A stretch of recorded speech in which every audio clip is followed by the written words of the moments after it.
Antara amalan yang jangan tinggal tiap-tiap malam Ramadan, baca 5 minit sahaja, tetapi pahalanya 4 kali khatam Quran.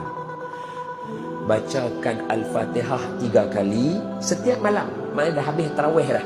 Dah habis apa semua tarawih dah apa. Kira sebelum nak langkah kaki keluar, sebelum nak keluar, duduk sah. Fatihah 3 kali, Izazul 2 kali, Qul ya 4 kali, Qul huwallah 3 kali. Siapa baca yang ni tak sampai 5 minit, khatam Quran 4 kali pahala dia.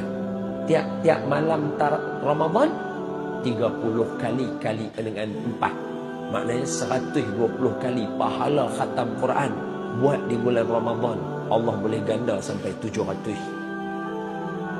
Kalau kena malam Lailatul Qadar, tuan-tuan, umpama khatam 4 kali pahala dia selama 1000 bulan.